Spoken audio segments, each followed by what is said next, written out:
அனைத்து மக்களையும், அனைத்து பிரிவு மக்களையும் ஒருங்கிணைந்த பார்ப்பனர் அல்லாதார் அப்படிங்கிறதா அன்னைக்கு இருக்கிற பிராமின் நான் பிராமின் அப்படிங்கிற ஒரு டிஸ்கோர்ஸ் தான். அது அன்றைக்கு ஒரு தேவையா இருந்தது. அப்போ பார்ப்பனர் அல்லாத மக்கள் அத்தனை பேருமே பெரியாருடைய அந்த இயக்கத்தில் அதனுடைய தேவையை உணர்ந்து, அது அன்றைக்கு அவசியம் இருக்கிறது என்பதை உணர்ந்து அந்த காலகட்டத்தில் அந்த இயக்கத்தில் இருந்தாங்க. அது வலிமை பெற்றது. அந்த இயக்கம் பார்ப்பனர் அல்லாத மக்களை ஒரே அணியில் ஒரே குடையின் கீழ் அணிதிரட்டி அவர்களுடைய சுயமரியாதைக்கு உரிமைக்கு போராடுவது. சுயமரியாதைக்கு உரிமைக்கு போராடுவது என்று சொன்னால் உரிமைக்கு எது தடையாக இருக்கிறது, சுயமரியாதைக்கு எது தடையாக இருக்கிறது என்பவற்றை எல்லாம் கண்டறிந்து அந்த கருத்துக்களை மக்களிடம் எடுத்து சொல்லி ஒரு மக்கள் இயக்கமாக அந்த இயக்கம் சமுதாய இயக்கமாக, சமுதாய புரட்சி இயக்கமாக அது தொடர்ச்சியாக நடந்து கொண்டு இருந்தது. இது பெரியார் காலத்தினுடைய சுயமரியாதை இயக்கத்துடைய பார்ப்பனர் அல்லாதாருடைய கூறு. பெரியார் காலத்திற்கு முன்பு எப்படி இருந்தது அப்படின்னு சொன்னால், அது பெரியார் என்ன சொல்லியிருக்காருன்னா, அதற்கு முன்னாடி ராமராஜ்யமாக இருந்தாலும், ஹரிச்சந்திர ராஜ்யமாக இருந்தாலும், புராண ராஜ்யமாக இருந்தாலும் எல்லா ராஜ்யத்திலையும் பார்ப்பனர்கள் மட்டும்தான் மக்களை அடக்கி ஆண்டுட்டு இருந்தாங்க. மன்னர்கள் காலத்தில் கூட பார்ப்பனர்கள் தான் அதிகமாக ஆதிக்கம் செலுத்திட்டு இருந்தாங்க. மன்னர்கள் பார்ப்பனருடைய பிடியில தான் இருந்தாங்க. நம்முடைய அரசியல் வரலாறு தெரிந்த வரையிலும் இந்த நாடு ஒரு பார்ப்பன சாம்ராஜ்யமாக தான் இருந்திருக்கு அப்படிங்கிறத பெரியார் சொல்லியிருக்கிறாரு. அது வரலாற்று ரீதியாக உண்மை. எப்படி வரலாற்று ரீதியாக அது உண்மை? பார்ப்பனருடைய ஆட்சியாக தான் இருந்தது இங்க, மற்றவர்கள்லாம் இல்லை. அந்த சமூகம் எப்படி இருந்தது அப்படிங்கிறதுக்கான கருத்துக்களும் அப்படி சொல்லப்பட்டது. எப்படின்னு சொன்னா, பிரிட்டிஷ்காரர்கள் இந்த நாட்டில் ஆட்சிக்கு வருகின்ற வரை பிரிட்டிஷ்காரர்கள் அவன் ஒரு நவீனத்துவத்தை முதலாக இந்த சமூகத்துல அவன் அறிமுகப்படுத்துகிறான். அவன் தான் முதலாக எல்லா ஊர்களையும் இணைக்கிற ரயில் தொடர் வண்டியை சொல்றான். அவன் தான் எல்லா ஊரையும் இணைக்கின்ற தபால் ஆஃபீஸ், போஸ்ட் ஆஃபீஸை கொண்டு வரான். அவன் தான் பஞ்சாலை தொழிற்சாலைகளை நவீன தொழிற்சாலைகளை அவன் கொண்டு வரான். இதுக்கு முன்னாடி இந்த சமுதாயத்தில் இதெல்லாம் யாரும் பார்த்ததே இல்லை. அப்போ அதுக்கு முன்னாடி எப்படி இருந்து சொன்னா, அந்தந்த கிராமத்து மக்கள் அந்தந்த ஜாதிக்குரிய கடமையை செஞ்சுக்கிட்டு பாப்பானுக்கு அடிமையாக இருக்கிற ஒரு சூழல் தான் இங்கே இருந்துட்டு இருந்துச்சு.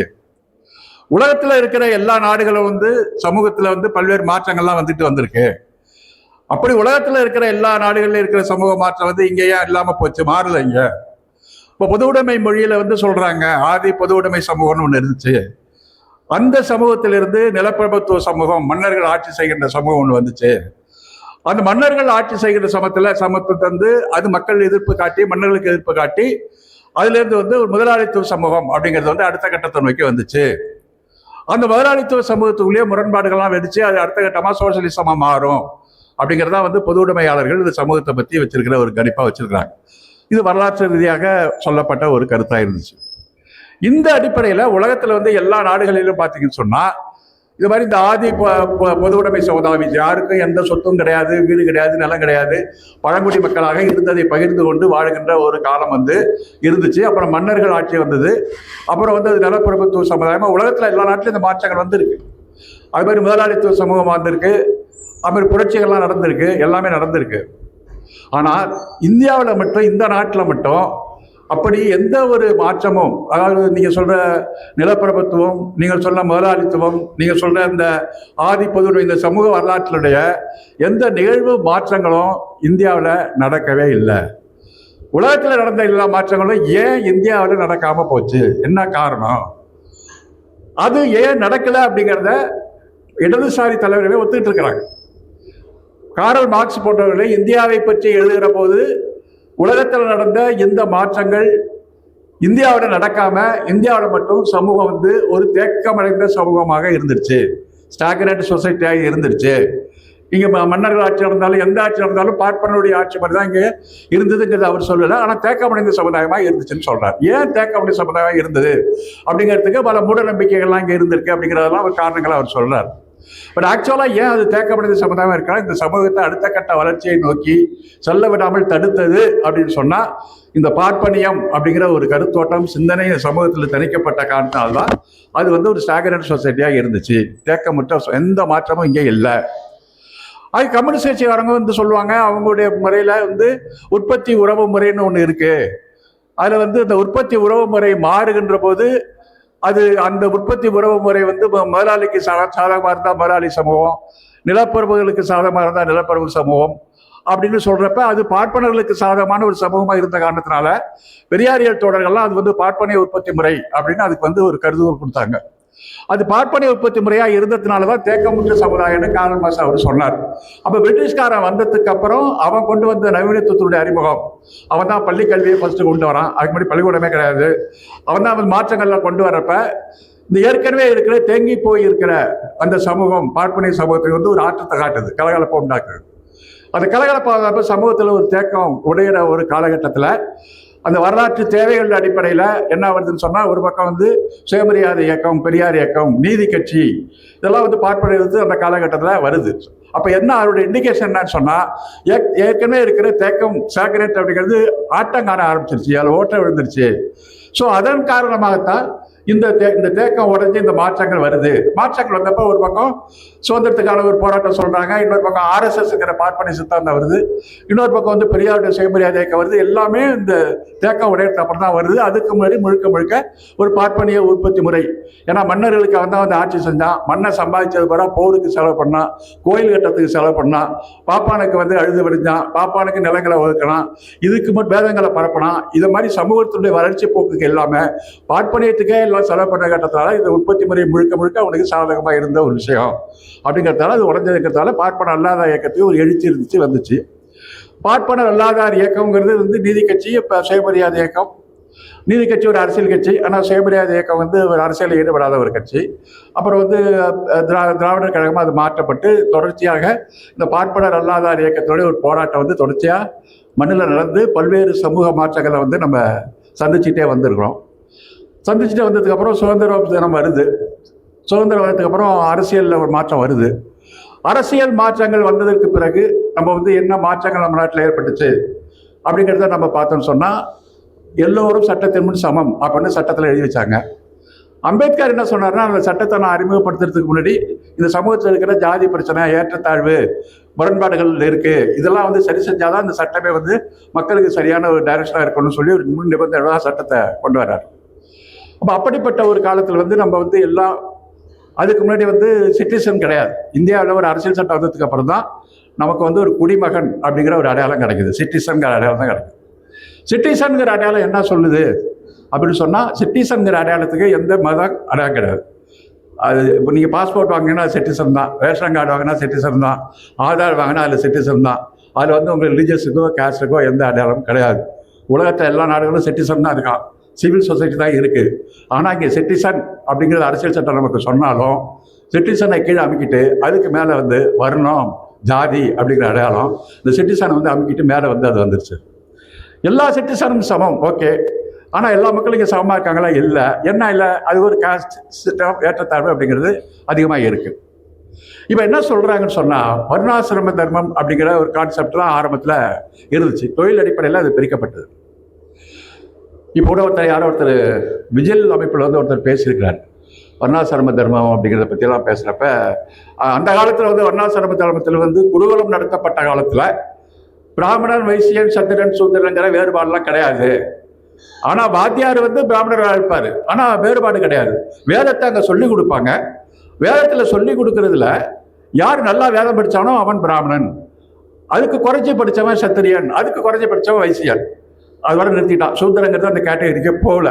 அவன் அப்படி சொல்கிறான், நல்லா படித்தவங்க கல்விக்கு தந்த ஒரு பட்டம் தான் அந்த பட்டம். இப்போ வந்து வர்ணாசிரமங்கிறது வந்து ஏற்றத்தாழ்வாக பேசுகிறாங்க, அது வந்து இப்போ ஜாதியாக பேசுகிறாங்க அப்படியே இப்போ வந்து ஏமாத்துறாங்க. வர்ணம் வந்து ஒரு ஜாதி இல்லை, அது படித்த பட்டம், கல்விக்கு தந்த பட்டம் அப்படின்னு சொல்லி இப்போ விஜிலில் கூட்டம் போட்டு போன வாரம் பேசுகிறானுங்க, பாப்பானுங்க பேசுகிறானுங்க.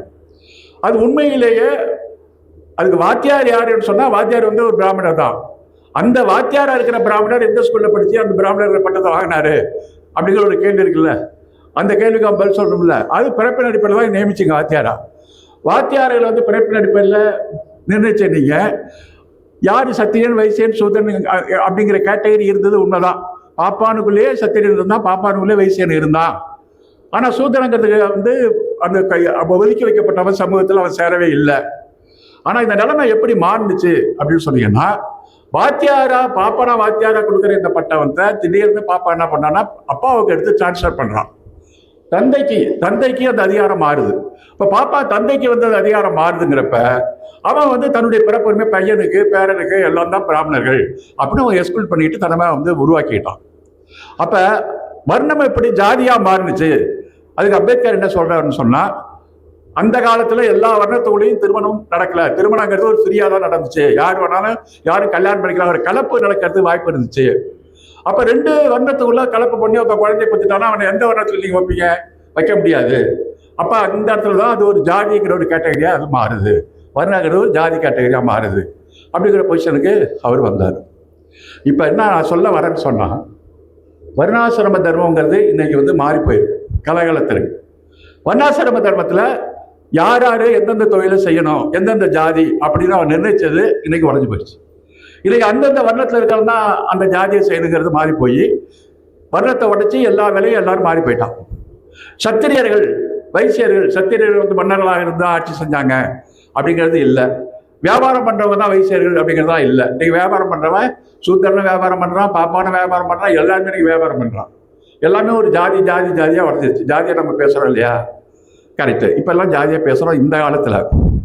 பட் ஆனா பாப்பா மட்டும் அந்த வர்ணத்தினுடைய பேரில் ஸ்டில் கண்டினியூஸ் இன்னும் வந்து அதெல்லாம் இருந்துட்டு இருக்கான்.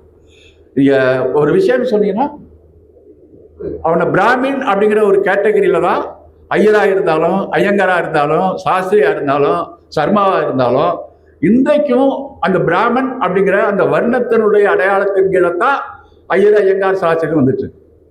தமிழ்நாட்டு அமைச்சர்ல 2 பிராமணர்கள் வந்திருக்காங்க. நீதிபதியா ஒரு பிராமணர் நியமிச்சிருக்கிறாரு. அவர் வந்து ஜட்ஜா வந்து ஒரு பிராமணர் வந்திருக்காரு. அப்படின்னு தான் இன்னைக்கு எல்லாத்துலையும் போடுறது தவிர, ஜட்ஜா ஒரு ஐயங்கார் வந்திருக்காரு, ஒரு சர்மா வந்திருக்காரு, ஒரு சாஸ்திரி வந்திருக்காரு. இப்போ மற்ற ஜாதினா அவரோட தேவர் வந்திருக்கிறாரு, அவர் வந்து ஒரு பிள்ளைமார் வந்திருக்கிறாரு, அப்படி எல்லாத்தையும் நம்ம ஜாதி சொல்றோம்ல. அப்ப எல்லாத்துலயும் வந்து ஜாதி வர்ணத்திலிருந்து உருமாற்றம் பெற்ற ஜாதி பிராமணனுக்கு மட்டும் இன்னும் அந்த வர்ண அடையாளத்துக்குள்ளே ஏன் வச்சுக்கிட்டு இருக்கு? அதே ஏன் பேசிட்டு இருக்க? அப்ப இவ்வளவு சமூக மாற்றங்கள் வந்ததுக்கு பிறகும் வர்ண அடையாளம் தான் ஸ்டில் பர்சிஸ்ட், அது தொடர்ச்சியா நீடிச்சுக்கிட்டு இருக்கு அப்படிங்கிறது தான் இதுல முக்கியமான ஒரு விஷயம். நம்ம இன்னைக்கும் இதை எதிர்த்து நம்ம பேச வேண்டிய ஒரு அவசியம் இருக்கு அப்படிங்கிறத நம்ம சொல்ல வேண்டிய அவசியம் இருக்கு. அந்த இது அப்ப இந்த பிராமணன்கிற அடையாளம் வந்து எப்படி பயன்படுத்துறான்னு சொன்னா, நம்முடைய வாழ்க்கை முறையில, பண்பாடுகள், கலாச்சாரங்கள், சாஸ்திரங்கள் இதையெல்லாம் செய்து வைக்கக்கூடிய உரிமை பிராமணர்களுக்கு மட்டும்தான் இருக்கிறது அப்படிங்கிறது இன்றைய வரையிலும் நம்முடைய வாழ்க்கை முறையில இருக்கு. இப்ப சமஸ்கிருதத்துக்கு வந்து ஒன்றிய அரசாங்கம் அதிகமா நிதி ஒதுக்குறான்னு நம்ம சொல்றாங்க. நம்ம கட்சி தலைவர்களும் சமஸ்கிருதத்துக்கு தான் அதிக நிதி ஒதுக்குறாங்க, இது ரொம்ப தப்பு. ஓகே, எல்லா கட்சியும் சொல்றாங்க. சமஸ்கிருதத்துக்கு அவன் அதிக நிதி ஒதுக்குறான்னு நம்ம எதிர்க்கிற அதே நேரத்தில் நம்ம எதிர்த்துட்டு இருக்கிறோம்ல சமஸ்கிருதத்தை. நம்மெல்லாம் வந்து சமஸ்கிருத எதிர்ப்பை வாழ்க்கையில பின்பற்றோமா? நம்ம விட்டு கல்யாணம்னா யாரு கூப்பிடுறோம்? வீடு தர பொழுவாக்க யாரு கூப்பிடுறோம்? பேர் வைக்கிறதுக்கு எந்த பேரை வச்சு சொல்றோம்? சமஸ்கிருத பேரை சொல்றோம். செத்து நம்ம கொண்டாடுற வருஷ பிறப்பு, தமிழ் வருஷ பிறப்புங்கிறது எந்த சமஸ்கிருத அடிப்படை தான் இருக்கு. அப்ப நம்ம செத்து வாயில பறக்கையில இருந்து கல்யாணம், கல்யாணத்துக்கு அப்புறம் திருமணம், திருமணத்துக்கு அப்புறம் நீங்க கட்ட வீடு கட்டுற சடங்கு, அப்புறம் ஒவ்வொரு வீட்டில் நடக்கிற ஒவ்வொரு சடங்குக்கும் இன்னைக்கு வந்து சமஸ்கிருத மந்திரத்தை வச்சு அதை ஓதி அதை நடத்தி, அதுதான் இன்னைக்கு வந்து செத்து சாவரவரையும் கூட அதுக்கும் தர்மாதி மோட்சம் கொடுக்கறதுக்கும் இன்னைக்கு வந்து அந்த சாஸ்திரங்கிறது இன்றைய வரையும் அது இருந்துட்டு தான் இருக்கு. அப்ப சமஸ்கிருதத்தை வந்து அரசியல் ரீதியா நம்ம எதுக்கிறோமே தவிர, சமஸ்கிருதத்தை வந்து பண்பாட்டு ரீதியா வீட்டுக்குள்ள வரவழைச்சிக்கிட்டு எல்லா கட்சி தலைவர்களும் அதான் ஒரு சடங்கா இன்னைக்கு மாறி போச்சு. பெரிய அரசியல் தலைவர்களாக இன்னைக்கு இருக்கிறவன் திருக்கப்பம் கூட தேர்தலில் ஜெயிக்கிறோம்னா பாப்பாரை வச்சா யாகம் நடத்துறான், பாப்பாரை வச்சா சடங்கு நடத்துறான். எல்லாமே வந்து நாங்கள் சமஸ்கிருதத்துக்கு நிதி ஒதுக்கு எதுக்கிறவனே அது வச்சா பண்ணிட்டு இருக்கிறான். சத்துரு சம்ஹார யாகம் நடத்துறான். அரசியல் கட்சிகளே பாப்பாம்பை நடக்கிறது, எல்லாத்துக்கும் யாகம். எல்லா கலாச்சாரங்களும் இன்றைக்கு வாழ்க்கையில நடக்கிற வாழ்வியல் முறைகளில் திணிக்கப்படுகிற அத்தனை சடங்கு சமைச்சங்களும் இன்றைக்கு சமஸ்கிருதமயம் பார்ப்பனமயமா இருக்கிற காரணத்தினால பெரியாருடைய தேவைங்கிறது முந்தி விட இப்ப அதிகமா சேவைப்பட அவசியம் இருக்கு. அரசியல் பார்ப்பனியம், சமூக பார்ப்பனியம், 2 பார்ப்பனியத்திலே வந்து பெரியார் சொல்லியிருக்காரு. வைதிக பார்ப்பனியம், அரசியல் பார்ப்பனியம் அந்த காலத்துல பெரியார் பேசியிருக்கிறார். சில பேர் அரசியல் இங்கிறது வந்து சுதந்திரத்துக்காக போராடுவான், சில பேர் வந்து வைதிகமா பார்ப்பனுடைய பெருமையெல்லாம் பேசிட்டு இருப்பான். அப்ப பெரியார் என்ன சொல்லியிருக்காரு, அம்பேத்கர் என்ன சொல்லியிருக்காருன்னா, இந்த பொலிட்டிக்கல் வைதிக பார்ப்பனத்தோட ஆபத்தானவன் இந்த பொலிட்டிக்கல் பேசுறவன் தான், இவன் வேற ஒரு முகமூடி போட்டுட்டு அதுக்குள்ள வரான் அப்படின்னு சொல்லுவார். அந்த மாதிரி இன்னைக்கு வந்து அரசியல் சமஸ்கிருத எதிர்ப்பு அப்படிங்கிறது வந்து பண்பாட்டு சமஸ்கிருத எதிர்ப்புல இல்லை. அப்ப பண்பாட்டு சமஸ்கிருத எதிர்ப்புல நீ இன்னொரு மொழிக்கு அடிமை, தமிழ் பேசுறவங்க, தமிழ் தேசியம் பேசுறவங்க கூட இவங்க வந்து சொந்த வாழ்க்கையில வந்து இதை விலகுங்க, இதை செய்யாதீங்க அப்படின்னு சொல்றதுக்கு அவங்க தயாரா இல்லை. அவங்க அதே மாதிரி அவங்க தமிழ் படிங்கன்னு சொல்றவங்க விட்டு பிள்ளைகள் பார்த்தா அவங்க தமிழ் படிக்கிறது இல்லை, அதெல்லாம் இருக்கு, அது வேற பிரச்சனை. அப்ப வாழ்வியல் முறையில இருக்கிற வரலையும் இந்த இது வந்து அவசியமா ஒரு தேவைப்படுற ஒரு விஷயமா பெரியாருடைய தேவையுமே இருக்கு. இதை வந்து பெரியார் இயக்கம் தான் பேசக்கூடிய ஒரு தேவையா ஒண்ணு இருக்கு. ரெண்டாவது வந்து இந்த பகுத்தறிவு பிரச்சாரம். இன்றைக்கு வந்து திராவிட அப்படி பேசுற எந்த அரசியல் கட்சியும் பகுத்தறிவு அப்படிங்கிறது வந்து சுத்தமா விளக்கி வந்துட்டாங்க. அதை பத்தி அவங்க பேசுறதுக்கு அவங்க தயாரா இல்லை. இதை பேசணும், எந்த அம்பேத்கர் இயக்கமும் அதை பேசுறதுக்கு தயாரா இல்லை. வேற ஜாதி ஒழிப்பு, திராவிட இயக்கம், மனித உரிமை இயக்கம் எதுவும் பேசுறதுக்கு தயாரா இல்லை. அந்த பகுத்தறிவுங்கிற ஸ்பேஸ் வந்து இன்னைக்கு மக்களுக்கு பேசணுமா வேண்டாமா, மக்கள்கிட்ட அந்த அறிவியல் கருத்தை சொல்ல வேண்டிய அவசியம் இருக்கா இல்லையா? இன்னைக்கு எந்த அளவிற்கு வந்து மூட நம்பிக்கை, இந்த வீடு கட்டுற வாஸ்து கட்டுறத்திலிருந்து வீட்டில் நடக்கிற ஒவ்வொரு சடங்கு நிகழ்ச்சிகளையும் இந்த பகுத்தறிவுக்கு எதிரான மூட நம்பிக்கைக்கான விஷயங்கள் வந்து குவிஞ்சு போய் இன்னைக்கு சமூகத்தில் கலந்துட்டு இருக்கு. அது இயல்பான ஒரு வாழ்க்கை முறையை வந்து தீர்மானிக்குது. அறிவியல் யுகத்துல கூட ஒரு குழந்தைக்கு வந்து சிசேரியன் ஆபரேஷன் பண்ணி கொண்டு போய் தியேட்டர்ல வச்சா கூட சிசேரியன் ஆபரேஷன் பண்றதுக்கு அதுக்கு ஒரு நல்ல நாளை பார்த்து அந்த நேரத்தை குழந்தை எடுக்கணும் அப்படின்னு சொல்றாங்க.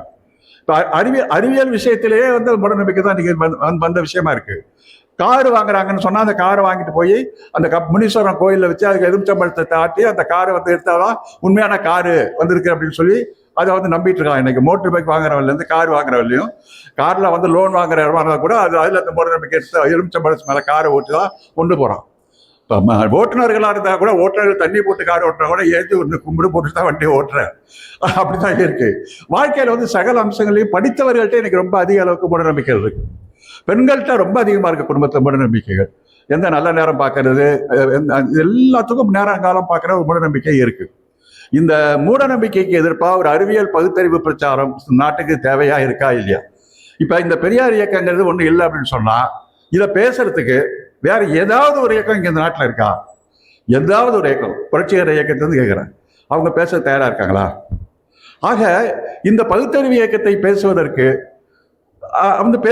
பெரியார் இயக்கத்தினுடைய தேவைங்கிறது இன்னைக்கு ஒரு முக்கிய விஷயமா இன்னைக்கு இருக்குது. ரெண்டாவது வந்து பெண்ணுரிமை பேசுற ஒரு விஷயங்கள். எந்த பொலிட்டிக்கல் கட்சிக்கு வந்து பெண்ணுரிமைங்கிறது ஒரு அஜெண்டாவே கிடையாது, அதை பத்தி அவங்க வந்து பேசுறதும் கிடையாது. பொலிட்டிக்கல் பார்ட்டி வந்து பெண்ணுரிமைங்கிறது வந்து எம்பவர்மெண்ட் ஆஃப் விமன், அதுக்கு வந்து பெண்கள் வந்து அரசாங்கம் தயாரா இருக்கு. பெண்களுக்கு வந்து உரிமை தொகை கொடுக்கறது, பெண்களுக்கு இலவச பாஸ் கொடுக்கறது அப்படின்னு அரசியல் ரீதியான பெண்களுக்கான உரிமைகளை வழங்கக்கூடிய திட்டங்கள் வந்து பெண்களுக்கு தயாரா இருக்கு. ஆனா பெண்களை நீங்க இலவசமா நீங்க பஸ்ல விட்டதுனால, பெண்களுக்கு வந்து மாதம் 1000 ரூபாய் நீங்க அதுக்கு பணம் கொடுக்கறதுனால, இந்த நாள சமூகத்துல குடும்பத்துல இருக்கிற ஆண்கள் செலுத்துகிற அந்த பெண்ணுடைய அடிமை அப்படிங்கிறது பண்பாட்டு தளத்துல அது உடைஞ்சிடுமா? அது உடைக்கிறதுக்கு வாய்ப்பு இருக்கா? அப்ப அந்த பண்பாட்டு தளத்திலையும் குடும்பத்திலையும் பெண்ணை நீ எப்படி அடிமைப்படுத்துற, திருமணங்கிற சடங்குகளை எப்படி அடிமைப்படுத்துற, ஒவ்வொரு சடங்குகளையும் ஏன் பெண்களை வந்து விலக்கி வைக்கிற? அப்ப பெண்கள் வந்து சமயத்துக்கு மட்டுமே பெண்களை ஏன் உரிமை வச்சிருக்கிற அப்படிங்கிற ஒரு கேள்வியெல்லாம் இருக்குல்ல. ஆண் பெண்ணுக்கான அது பாகுபாடு இருக்கு இல்லையா? அந்த பாகுபாடு அது கூட நான் ஒரு பத்திரிகையில கூட, ஆங்கில பத்திரிகையில ஒன்று எழுதியிருந்தாங்க. அந்த அன்றாட வாழ்க்கையில கூட பாகுபாட்டுடைய மொழிகளை வந்து எப்படி பயன்படுத்தப்படுறாங்கன்னு ஒரு ஆங்கில பத்திரிகையில எழுதியிருந்தாங்க. பெரியார் பக்கத்தை கூட நாங்கள் போட்டிருந்தோம்.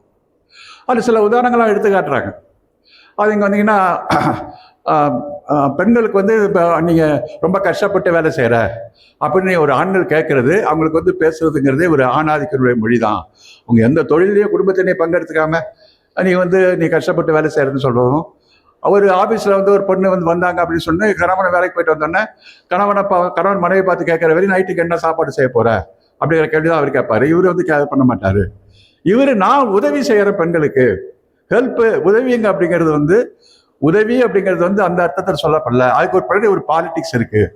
உதவி அப்படின்னு சொன்னாவே ஏதோ வேலை செய்யறதுக்கு தான் அவங்க தான் இருக்கணும் மாதிரியும், நீ ஏதோ உதவிக்கு போய் செய்யற ஒரு ஆளு. அப்ப நான்லாம் எங்க வீட்டுல எங்க மனைவிக்கெல்லாம் உதவி செய்வாங்க. நானும் வந்து கிச்சன்ல வந்து நான் ஹெல்ப் பண்ணுவாங்க, காய்கறி வெட்டி கொடுப்பேன், அதெல்லாம் செய்வேன். வேணா சில நேரத்தில் முடியாங்க சொன்னா ஜாமெல்லாம் கழுவி போடுவேன். அது ஜஸ்ட் ஹெல்ப். அந்த ஹெல்ப்புங்கிறது வந்து ஈக்குவல் ஷேர்ங்கிறது தகர்க்குது. அதுக்கு பின்னாடி இருக்கிற ஒரு பெரிய அரசியல் ஒன்று இருக்கு. உதவிங்கிறதுக்கு பின்னாடி ஒரு சப்மிசிவ் ஒரு அரசியல் ஒன்று இருக்கு. அப்போ ஒரு கணவன் அங்கேருந்து வந்துட்டானா, ஆஃபீஸில் வந்துட்டான்னா ரொம்ப டயர்டாக இருக்கா அப்படின்னு கேட்குறீங்க. மனைவி வந்துட்டானா நைட்டு என்ன சாப்பாடு பண்ண போகிறங்கிற ஒரு கேள்வி வந்து அவங்க கேட்குறாங்க. இப்படி ஒவ்வொரு லாங்குவேஜ் வாழ்க்கையில் பயன்படுத்தப்படுகிற ஒவ்வொரு லாங்குவேஜ். நான் எப்படி கணவனுக்கு வந்து உதவியாக இருக்கேன் மனைவிக்கு அப்படின்னு சொன்னால், குழந்தையில வந்து நான் ஸ்கூட்டரில் காலைல வந்து ஸ்கூலுக்கு கொண்டு போய் விடுவேன். பேரண்ட்ஸ் மீட்டிங்க்கு போய் நான் போய் உட்காந்து பேரண்ட்ஸ் மீட்டிங் நான் போய் கேட்பேன். அப்புறம் இது மாதிரி டெக்ஸ்ட் புக் வாங்கி கொடுப்பேன். இந்த மாதிரியான உதவிகள் தான் குடும்பத்துக்கு மனைவிக்கு தான் செய்கிற உதவி. ஆனால் இதுக்கு இந்த குழந்தைகளை வந்து வளர்க்குறது, குழந்தைகளை வந்து பிறந்ததுலேருந்து குழந்தைகளை வளர்த்து அந்த குழந்தைகளை வந்து அந்த அந்த சாப்பாடை ஊட்டி, அந்த இப்போல்லாம் சாப்பாடு ஊட்டுன்னு சொன்னால் செல் எடுத்து வச்சு அந்த செல்லில் இருக்கிற படத்தை காட்டி அந்த படத்தை பார்த்துட்டு தான் இப்போ குழந்தைகளாம் சாப்பிடுது. அது சாப்பிட்டு பிடிக்கிறதுக்கு கிட்டத்தட்ட 1.5 hours 2 hours எடுக்குது ஒரு கோர்ஸ் சாப்பாட்டுக்கு எடுக்கிறதுக்கு. அதே தான் பார்த்துட்டு இருக்கோம் அந்த செல்லில் இருக்கிறத. அது பார்த்துட்டே இருப்பா, மறந்து போய் தான் சாப்பாட்டை திரிச்சிட்டு இருக்கோம். அப்போ 1.5 மணி நேரம் 2 மணி நேரம் சாப்பாடை ஊட்டி, அதுக்கு உடம்பு சரியில்லை அப்படி சொன்னால் உடனே டாக்டர்கிட்ட கொண்டு போகிறது. இன்ஜெக்ஷன் சரியாக போட்டியா, எல்லா இன்ஜெக்ஷன் தடுப்பூசியெல்லாம் நீ சரியாக போட்டிருக்கியா, நீ போட்டிருக்க மாட்டேன் தடுப்பூசி, நான் தான் தடுப்பூசிக்கெல்லாம் பணம் கொடுக்க மாட்டேன் சொல்கிறேன், நான் எல்லாமே தானே செஞ்சு கொடுக்குறேன், இதை செய்கிறதுக்கு ஒன்றா கேடு இருக்குது. அப்படிங்கிறனால தான் இன்னைக்கு வந்து பெண்ணுரிமைங்கிற விஷயங்கள் வந்து சப்போர்ட்டிங் அப்படி இருக்குது. ஆனால் டிவியில் என்ன சொல்கிறாங்கன்னா, இவர் மிகச்சிறந்த தந்தை, இவர் வந்து மனைவிக்கு வந்து இந்த அளவுக்குலாம் உதவி செஞ்சுருக்கிறாரு அப்படின்னு சொல்லி விருது கொடுக்குறான். உண்மையில கஷ்டப்பட்டு இருக்கிறவங்களை விட இது மாதிரி நம்மளை உதவி செய்யறவனுக்கு சிறந்த தந்தைகிட்ட விருது கொடுக்குது, ஊடகம் விருது கொடுக்குது. அப்ப அன்றாட வாழ்க்கையில நம்ம பேசுற லாங்குவேஜ், மொழி எல்லாத்திலுமே நம்ம ரத்தத்தோட ஊறி போற விஷயமா வந்து இந்த பெண்கள் அடிமைங்கிறது இருக்கு. இது வந்து இதெல்லாம் இல்லாம யாராவது இருக்காங்களா தமிழ்நாட்டில் கேட்டால் யாரும் இல்லை, நாங்கள் உட்பட சொல்றோம். ஏன்னா சமூகத்துடைய யதார்த்தம் அப்படிதான் இருக்கு. ஆனா இது தப்புன்னு சொல்லணும் இல்லையா, இதை பேசணும் இல்லையா, இதை பற்றி ஒரு புரிதல் வேணும் இல்லையா. அப்ப அந்த புரிதல் அப்படிங்கிறப்ப இந்த மொழியில இருக்கு.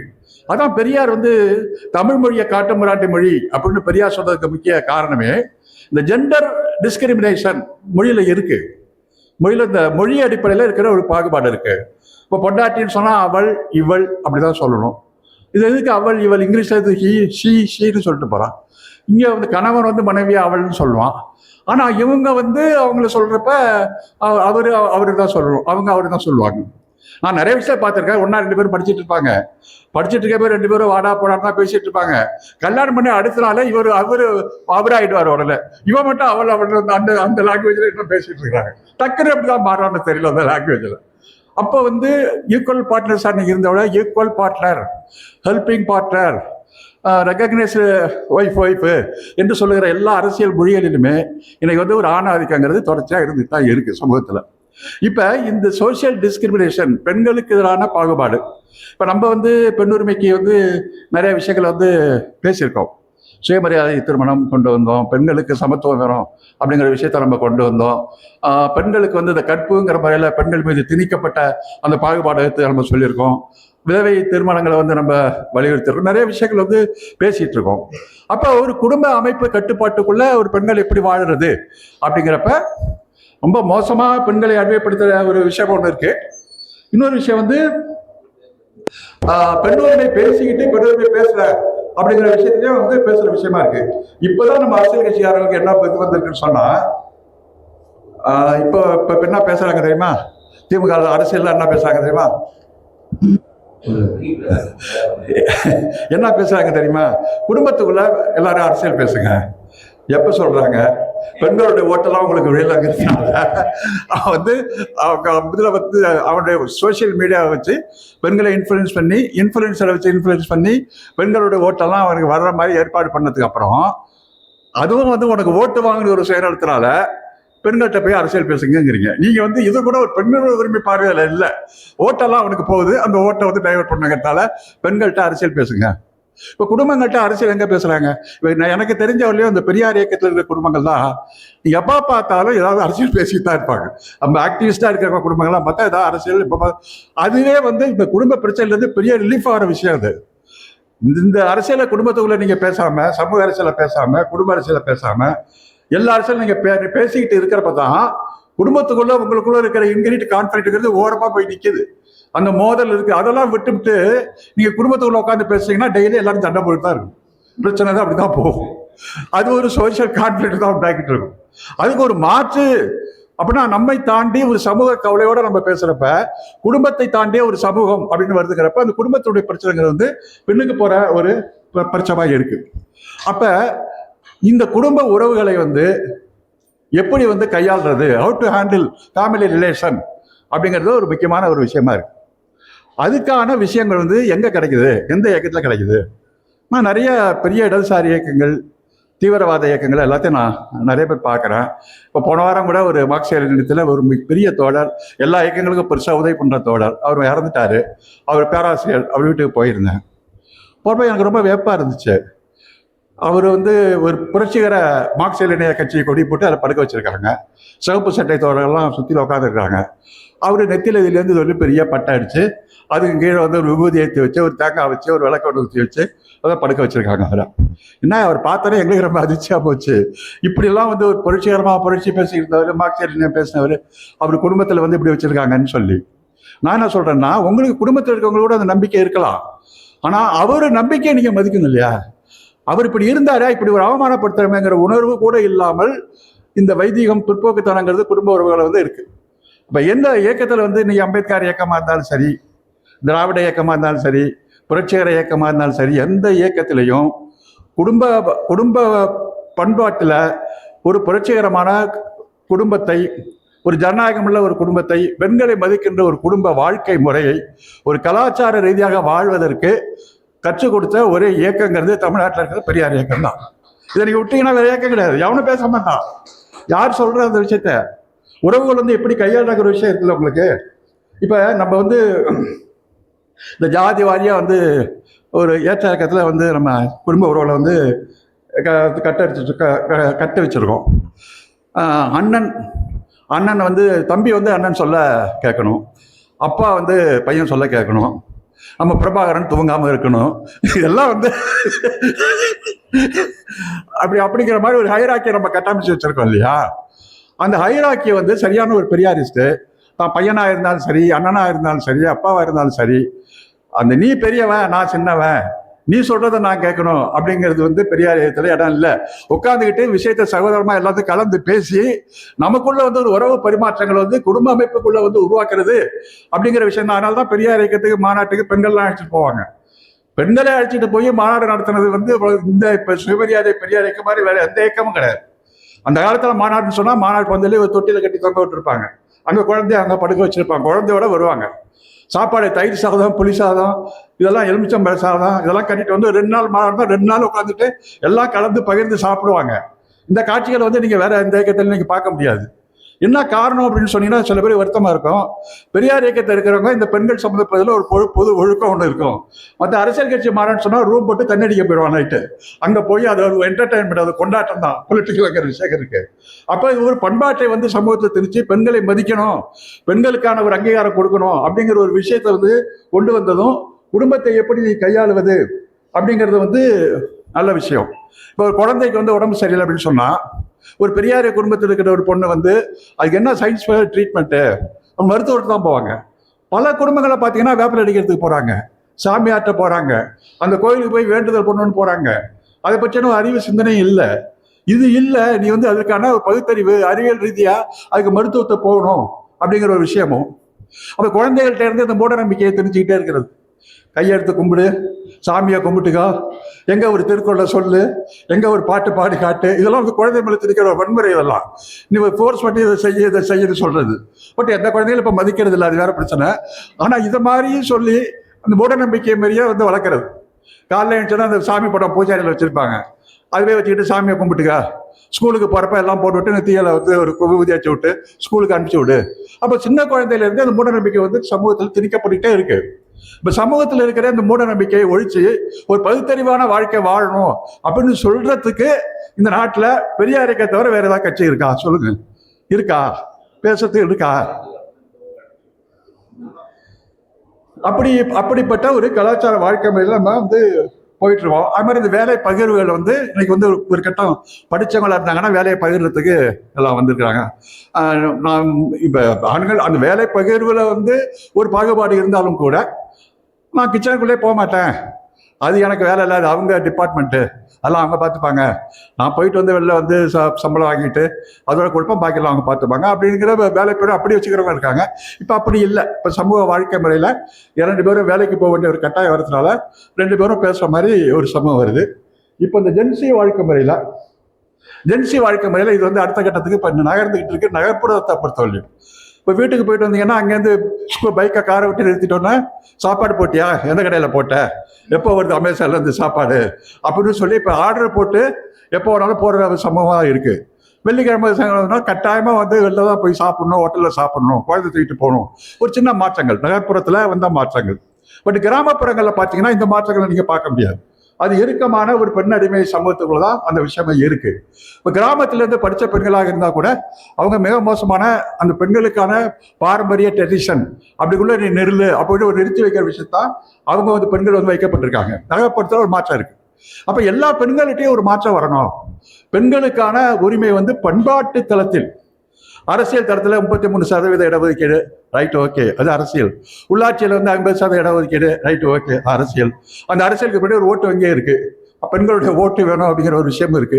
இருந்தாலும் அதை நம்ம வந்து அரசியல் ரீதியான இதை அதிக்கிறோம், அது தப்பு இல்லை. ஆனா அதை விட முக்கியம் பண்பாட்டு ரீதியான பெண்களுக்கான ஒடுக்குமுறையை எதிர்த்து பேசுறது, அவங்களிடம் திணிக்கப்பட்டிருக்கின்ற மத நம்பிக்கைகள், அவர்களிடம் திணிக்கப்பட்ட சடங்குகளான நம்பிக்கைகள், இந்த விஷயங்கள்லாம் வந்து எதிர்த்து பேசி அவங்களை வந்து அதுலேருந்து வெளிக்கொண்டு வரணும். இன்னைக்கு வெளிவந்து கொண்டிருக்கிற பெண்கள் எப்படி ஒரு சுதந்திரமான வாழ்க்கை வாழ்ந்துகிட்டு இருக்கிறாங்க அப்படிங்கிறதால இன்னைக்கு பேசுறதுக்கு தமிழ்நாட்டில் வந்து பெரியார் இன்னைக்கு தேவைப்படுறாரா இல்லையா? வேற எங்கேயாவது இயக்கம் தான் சொல்லு. எந்த தலித் மக்கள் இயக்கமாக இருந்து பார்த்தா கூட தலித் மக்களுடைய அரசியல் தேடி பார்த்தீங்கன்னா பெண்கள் பார்ட்டிசிபேஷனே கிடையாது. எல்லா தலித் இயக்கங்களும் பெண்கள் பார்ட்டிசிபேஷன் கிடையாது, அவங்க பேசுறது இல்லை. அம்பேத்கர் பெண்களை பற்றி நிறைய பேசியிருக்காரு. இப்ப அம்பேத்கர் பெண் உரிமை பற்றி நிறைய பேசியிருக்காரு. பெண்களுக்காகவே வந்து இந்து கோட் பில் எல்லாம் கொண்டு வந்திருக்கிறாரு. எல்லாத்துக்கும் அம்பேத்கரை பேசுறாங்க. ஆனா அம்பேத்கர் பேசுற பெண் உரிமையும் அம்பேத்கர் பேசுற இந்துடைய கோட் பில்ல செய்யப்பட்ட சீர்திருத்தங்களையும் வாழ்க்கையில பண்பாட்டா ஏத்துக்கணும் அப்படிங்கிறதுல வந்து எந்த தலித் இயக்கங்களும் தயாரா இல்லை, அது பேசுறது தயாரா இல்லை. எல்லாம் ஒரு ஆணாதிக்க கட்சியில தான் இருந்துகிட்டு இருக்கிற விஷயமா தான் இருக்கு. அப்ப இப்படி ஒரு ஆணாதிக்கம் இருக்கு சமூகத்துல அப்படிங்கிற ஒரு பண்பாட்டு தளத்துல பேசுவதற்கு பெரியார் இயக்கத்தினுடைய ஒரு அவசியம் இன்றைக்கு தேவைப்படுது. இந்த இயக்கம் இல்லாட்டி இதையும் பேசுறதுக்கு யாரும் இல்லை அப்படிங்கிறதால அதோட முக்கியத்துவம் அதிகமா இருக்கு அப்படின்னு சொல்றோம். அப்புறம் வந்து மீன் வாழ்க்கை முறையில நம்ம பார்க்குறோம். இப்போ ஒரு பெரியார் இயக்கத்துக்கு வந்துட்டாங்கன்னு வச்சுங்க, அவனுக்கு பல இடத்துல இந்த மென்டல்ல எவ்வளோ பெரிய ரிலீஸ் ஆகுது தெரியுமா? பொதுவாக பார்த்தீங்கன்னா ஒவ்வொரு கோயிலுக்கு போய் சடங்கு, அதுக்கு போய் வந்து மொட்டை அடிக்கிறது, காது குத்துறது, கடா வெட்டுறது, அப்புறம் வந்து ஒவ்வொரு சடங்குக்கு போய் மொய் எழுதுறது, இவனுக்கு வந்து மாமன் சீர் இவ்வளோ செய்கிறது, அவனுக்கு இவ்வளோ சீர் செய்கிறது, ஐயோ அவனுக்கு கல்யாணம் வருது, அவன் அந்த கல்யாணத்தை 10,000 மொய் வச்சான், அவனுக்கு மொய் வைக்கிறதுக்கு என்ன பண்ணுறது அப்படின்னு கேட்கறது. இந்த சாதி சடங்கு முறை உறவு முறை அப்படிங்கிற ஒரு விஷயத்துல போய் அதிலே மூழ்கிட்டு கட்டாயமாக நான் வந்து கோயிலுக்கு இருந்ததுக்கு நான் போகணும், கட்டாயமாக அந்த கோயிலில் போய் இந்த சடங்கு நடத்தணும், இல்லாட்டி சொந்தக்காரன் மதிக்க மாட்டான் என்று அதுக்கு செய்யப்படுகிற வீண் செலவில் அத்தனை இருந்தும் உங்களை வந்து பெரியார் இயக்கம் முழுமையாக விடுவிக்குது. நீங்கள் ஏன் விடுவிக்கிறாங்க? நான் கோயிலுக்கு போய் கோயில் செலவு, பண்டிகை செலவு, சடங்கு செலவு இதெல்லாம் செய்யாமல் அந்த செலவெல்லாம் உங்களுக்கு பெரியார் இயக்கம் மிச்சப்படுத்தி கொடுக்குது இல்லை? சரி, அந்த பெரியார் இயக்கம் உங்களுக்கு சேவிங் பண்ணி கொடுத்துருக்கு. வாழ்க்கையில் இவ்வளோ வீண் செலவெல்லாம் நீ செய்யாதான்னு சொல்லி உனக்கு சேவிங் பண்ணி சேவ் பண்ணி கொடுத்துருக்கு. அது சேவ் பண்ணி கொடுக்கறதுக்கு தனி ஒரு ஆள் நான் வந்து பெரியார் இயக்கமாக இருக்கேன், எனக்கு வந்து நான் இவ்வளோ மிச்சப்படுத்திட்டேன்னு சொன்னால் ஒரு ஆளாக நீ சொன்னீங்கன்னா சமூகம் ஒன்றா ஏற்றுக்காது. ஆயிரக்கணக்கான பெரியார் குடும்பம் இருக்குடா, இது மாதிரி செய்கிறேன், அந்த பெரியார் குடும்பத்தை நான் சேர்றேன் அப்படின்னு இந்த பெரியாரிஸ்ட் குடும்பம்ங்கிற ஒரு பேக்கிங் இருக்கிறதுனால பெருமையோட நான் அந்த கொள்கைகளை சேர்த்துக்கிறேன். அது வந்து ஒரு ப்ரைடாக மாற்றுது. நீ இந்த ப்ரைடா உனக்கு நான் வந்து ஒரு சடங்கு செய்ய மாட்டேன், கோயிலுக்கு போக மாட்டேன், என் பிள்ளைய வந்து பகுத்தறிவை வளர்ப்பேன் அப்படிங்கிறது வந்து இந்த பெரியார் இயக்கம் இல்லாட்டி, பகுத்தறிவு இயக்கம் இல்லாட்டி நீங்கள் அதை செஞ்சீங்கன்னா உன்னை பைத்தியக்காரன்னு சொல்லுவாங்க எல்லாரும், நீங்கள் ஒரு மென்டல் லூஸ்ன்னு சொல்லுவாங்க. ஆனால் இது ஒரு பெருமைக்குரிய விஷயம்னு சொல்றதுக்கான ஒரு கருத்தியல் தளத்தை உருவாக்கி வச்சிருக்கிறது பெரியார் இயக்கம். அதோட நான் சேர்ந்துக்கிறேன் இல்லையா? அது எப்படிப்பட்ட ஒரு கிஃப்ட் இந்த சமூகத்தில் உங்களுக்கு கொடுத்துருக்கு? சாதாரண விஷயமா அது? இது மாற்றத்துக்கு எவ்வளோ பெரிய ஸ்ட்ரகிள் நடந்திருக்கு, எவ்வளோ போராட்டம் நடந்திருக்கு. கல்யாணம் சுயமரியாதை கல்யாணத்துக்கு நாற்காலி கொடுக்க மாட்டான், பொண்ணு வீட்டுக்காரங்க வந்து பாதியில் கல்யாணத்தை நிறுத்திட்டு போவான், பணத்தை வந்து பிறக்கப்போ மட்டை அடிக்க மாட்டான் பையன், எதுக்கு மட்டை அடிக்கணும்னு கேட்பான். அங்கே ஒரு பெரிய சண்டை நடக்கும். மீசைறான்னு சொன்னால் எடுக்க மாட்டான்மா பெரியார் சேர்மை, அங்கே ஒரு சண்டை நடக்கும். சாவில் அப்பா இறந்து செத்து போயிருக்கிறப்ப கூட இந்த சடங்குக்காக பெரியார் சேர்த்து போராடிட்டு இருப்பான். அப்பா சாவு மரணத்தை விட இந்த கொள்கை போராட்டம் அவன்ட்டு அதிகமாக இருக்கும். இப்படி எல்லாம் கொள்கை போராட்டம் பண்ணி அது சமூகத்தை வந்து எஸ்டாப்ளிஷ் பண்ணி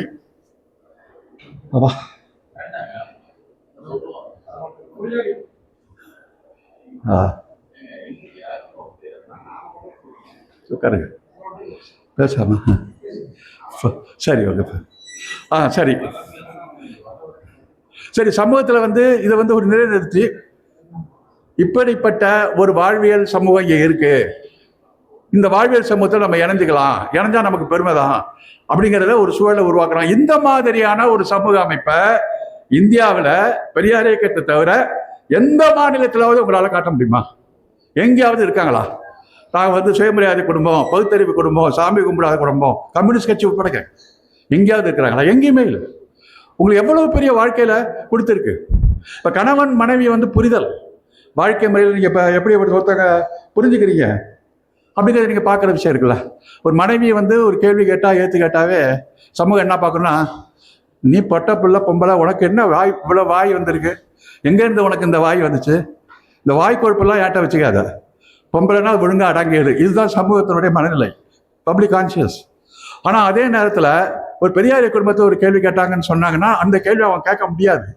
உனக்கு என்ன வாய் கொழுப்பெல்லாம் கேட்க முடியாது, என்ன பிரச்சனை வருதோ அந்த பிரச்சனை பற்றி விவாதிக்கணும், டிஸ்கஸ் பண்ணணும். அப்போ சமூகத்தில் வந்து ஒரு பண்பு மாற்றத்தை, குடும்ப உறவுகளில் வந்து ஒரு ஒரு பண்பு மாற்றத்தை இது ஏற்படுத்திட்டு இருக்கு அப்படிங்கிறது ஒரு விஷயம் ஒன்று. இன்னொன்று வந்து சமூக ஜாதி உறவு, எனக்கு இவன் மாமானா இருக்கான், இவன் எனக்கு மச்சானா இருக்கான் அப்படிங்கிற உறவு, என்னுடைய மாமனையும் என்னுடைய மச்சானையும் என்னுடைய தம்பியையும் நான் தேர்ந்து கொண்டவல்ல, என்னுடைய சாய்ஸ் கிடையாது. அவன் தம்பியா பிறந்தான், மாமனா இருந்தான், மச்சானா இருந்தானா அவன் கட்டாயமா அவன் நான் பழகியாகணும். அது ஒரு கட்டாய உறவு, அது திணிக்கப்பட்ட ஒரு உறவு. அந்த திணிக்கப்பட்ட உறவு வந்து ஸ்ட்ரெயினா இருக்காது. அவன் என்ன சொல்லுவானா, நான் கடன் கேட்டேன் அவன் கொடுக்கல, நான் இந்த கல்யாணத்தை அவனுக்கு உதவி செஞ்சேன் கேட்கல, நான் கடன் கேட்டான் கொடுக்கல, எனக்கு கஷ்டத்துல உதவி பண்ணல, எனக்கு என்ன உதவி பண்ணல அப்படிங்கிறதா உறவு தீர்மானிக்குது. அதுல வந்து அந்த மாதிரி ஒரு கட்டாயம் திணிக்கப்பட்ட உறவுங்கிற வாழ வேண்டியிருக்கு.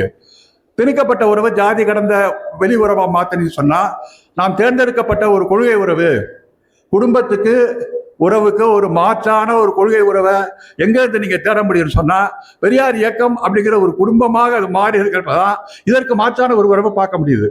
இப்ப இன்றையான வளர்ச்சி போக்கு காலகட்டத்தில் பெரியார் குடும்பங்களுக்கு திருமணம் நடக்குது. இன்னைக்கு ஜாதி குடும்பத்துக்குள்ள இருக்கிற திருமணத்தை விட்டுட்டு பெரியார் குடும்பங்களுக்குள்ள இருக்கிற தோழர்களை திருமணம் செஞ்சுக்கிறாங்க. இது இப்படி விட்ட ஒரு மாற்று உறவு முறை, இப்படிப்பட்ட ஒரு மாற்று கலாச்சார பண்பாடு அப்படிங்கிறது வந்து வேற எந்த பாப்பாட்ட நீங்க பிராமண சங்கடத்தோட பார்க்க முடியுமா? ஆர்எஸ்எஸ் காரங்க கல்யாணம் பண்ணக்கூடாது, ஆர்எஸ்எஸ் அமைப்புல நீங்க பார்க்க முடியுமா? இந்து பட்சத்தை, இந்து முன்னணி, இந்த எல்லா அமைப்பும் வச்சுட்டு இருக்கிறவங்களையும் எவன்ட்டையும் போய் எந்த குடும்பத்தையும் பார்த்து இந்த ஜாதி கடந்த ஒரு உறவு முறையும் ஜாதி கடந்த பெண்களுடைய கையாளுகின்ற முறையும் அவங்ககிட்ட இருக்குதா? அவன்கிட்ட பார்க்க முடியுமா? எவன்ட்டையும் அது பார்க்க முடியாது. மனித உரிமை அமைப்பு கிட்ட அதை பார்க்க முடியாது. இடதுசாரி அமைப்பட்ட இருக்கான்னா அது இப்போ தமிழ்நாட்டை பொறுத்தவரை இருக்கலாம், மற்ற மாநிலங்கள்லாம் ரொம்ப மோசம், நினைச்சே பார்க்க முடியாது. அப்படிதான் இருக்கிறாங்க. இப்போ நேற்று இந்த நாள் வந்து பத்திரிகையில் ஒரு செய்தி பார்த்தேன். ஒரு பொது உடைமை தோழர், அவர் வந்து 50 வருஷத்துக்கு மேலே பொது உடைமை இயக்கத்தில் இருக்கிறார். ஜனசக்தி பத்திரிகையில் வந்து ஆசிரியர் குழுவில் பணியாற்றி இருக்கிறார். மாஸ்கோவுக்கு போயிட்டு 6 மாதம் மார்க்சியத்தை வந்து பயிற்சி எடுத்துருந்துருக்கிறார். அவருக்கு வந்து இப்போ 80 வயசு ஆகுது. அந்த 80 வயசுக்காரு மூத்த பெரிய மார்க்சிஸ்ட் அப்படின்னு சொல்லி இந்திய கம்யூனிஸ்ட் கட்சி தோழர்கள், வீரபாண்டியன் அவங்க எல்லாம் போய் மரியாதை நிமித்தம் சந்திக்கிறாங்க. அவர் நிற்க கூட முடியல, 82 வயசு, படுத்தே இருக்கிறாரு, ரொம்ப பாவமாக இருக்கிறார். அந்த படம் பேப்பரில் வருது. எழுத்தாவில் பார்க்குற சரஸ்வதி, பிள்ளையாரு, விநாயகர், இந்த படம்லாம் விசாசத்துல மாட்டிருக்கு. யாரு 6 மாதம் மார்க்சோவில் போய் மார்க்சிஸ்டை படிச்சுட்டு வந்தவருடைய குடும்பத்தில் இருக்கு. இது படத்திலே வருது. இது ஏன் இந்த பண்பாட்டு மாற்றத்தை கொண்டு வர முடியல? அந்த விஷயங்களை அப்படி கேள்வி இருக்குல்ல உங்களுக்கு. அப்போ அது இதுலேருந்து ஒரு பெரியார் இயக்கங்கிறது மாறுபட்ட விஷயமா இருக்குல்ல. இப்போ ஒரு ஊரில் வந்து ஒருத்தர் பெரியாரிசுன்னு சொல்லிட்டான்னு வச்சுங்க, ரொம்ப ஜாக்கிரதையாக இருக்கணும். ஏன்னா அவன் தப்பி கோயிலுக்கு போயிட்டான்னு வச்சுங்க, ஏன்னா பார்த்தான்னு வச்சுங்க, அவன் வந்து அதுதான் பார்ப்பான். ஆனால் அவன் நேற்று கோயிலுக்கு வந்து நான் பார்த்தான், அவனுக்கு அவன் இப்போ எப்படி பேசிட்டான் பாரு, ஊரை ஏமாத்திட்டு இருக்கான் பாரு. இவன் ஒரு தப்பு கூட இவன் செய்யக்கூடாது, கோயிலுக்குள்ளே போகக்கூடாது, கோயில் திருவிழாவில் போகக்கூடாது, கோயில் திருவிழா போய் தண்ணி போட்டு டான்ஸ் ஆடக்கூடாது. என்ன இவன் வந்து இவனை ஒரு சமூகம் உன்னிப்பாக கவனிச்சுக்கிட்டாரு. ஒரு கம்யூனிஸ்டா இருக்கிறவன் வந்து ஒரு கம்யூனிஸ்டா இருக்கிறாரா, அவர் தலித்தா இருக்க ஒரு ஜாதி ஏற்பாடாக இருக்காரா, அப்படிலாம் சமூகம் கவலைப்படுறது. ஆனால் அவர் பெரியாரசா இருக்கிறவன், பகுத்தறிவாதியாக இருக்கிறானா, அவன் வந்து குடும்பத்தை வந்து ஒழுங்காக நடத்துறானா, அவன் பேசுறதான் பெரிய ஜாமி இல்லம்மா, சாதி இல்லம்மா, அப்போ கவனிக்கிறதுல சமூகங்களை. அப்போ ஒரு வாழ்க்கை முறை நோக்கி நீங்கள் போறீங்கல்ல, அப்போ அது ஒரு உயர்ந்த ஒரு வாழ்க்கை முறை உங்களுக்கு ஒரு கிடைக்கிற ஒரு அடையாள விஷயம் இருக்குல்ல. இது வந்து பெரியார் இயக்கத்தை தவிர வேறு எந்த இயக்கத்தை உங்களுக்கு கிடைக்கும் அப்படிங்கிறத வந்து நீங்கள் பார்க்கணும். அதாவது ஒரு உளவியல் தோழர் வந்து ஒரு கட்டுரை ஒன்று எழுதியிருந்தார், நான் கூட பெரியார் பக்கத்தில் போட்டிருந்தோம். அந்த கட்டுரையில் பல செய்திகளை அவர் சொல்கிறார். இளைஞர்கள் மத்தியில் இப்போ என்னென்ன மாற்றங்கள் வந்திருக்கு அப்படிங்கிறத பற்றி இந்த கட்டுரையில் இளைஞர்களுக்கும் முதியோர்களுக்கும் இடையில் என்னென்ன வந்து இப்போ கேப் வந்திருக்கு அப்படிங்கிறத பற்றி அந்த கட்டுரையில் வந்து அவர் சொல்கிறாரு. அதில் வந்து என்ன காரணத்தினால இளைஞர்கள்ட்ட வந்து இந்த மாற்றங்கள் வந்திருக்கு அப்படிங்கிறத பற்றி ஒரு சமூகத்தை பற்றியான ஒரு ஆய்வு.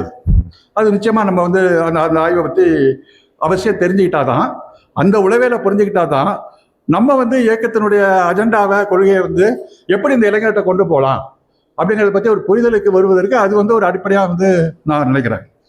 அவர் என்ன சொல்கிறாங்கன்னா, ஏன் இளைஞர்களுக்கு மன அழுத்தம் வருது அப்படின்னு சொல்கிறப்ப, முதியவர்கள் உணர்வு ரீதியாக மிகவும் கொந்தளிப்பான மனநிலையில் இளைஞர்கள் இருக்கிறார்கள். சமூக ஊடகங்கள் உருவாக்கும் செயற்கை அடையாள உலகம் உண்மையான மனித உறவுகளை மெதுவாக மாற்றி வருகிறது. நூற்றுக்கணக்கான இணைய தொடர்புகள் இருந்தாலும் உணர்வு ரீதியாக பாதுகாப்பான உறவுகள் இல்லாத தலைமுறை உருவாகிறது. நகர வாழ்க்கை, வேலை வாய்ப்புக்காக அடிக்கடி நிகழும் டிரான்ஸ்ஃபர், தனி மனித மைய சிந்தனைகள் ஆகியவை குடும்ப அமைப்பை மேலும் சிதைத்து வருகின்றன. இந்த குடும்ப அமைப்பு வந்து சிதைக்கிறதுக்கான உளவியல் காரணமாக அவர் என்ன சொல்றாருன்னு சொன்னால், நகர்ப்புற வாழ்க்கை, வேலை வாய்ப்புக்காக அடிக்கடி நடக்கிற டிரான்ஸ்ஃபர், தன்னை பற்றியே நினச்சிக்கிட்டே இருக்கிறது, சமூகத்தை பற்றி அந்த சிந்தனைகள், இவையெல்லாம் வந்து குடும்ப அமைப்பில் வந்து சிதைத்து வருகிறது. அதே அதிக நேரத்தை இதுக்கு செலவிடுறாங்க.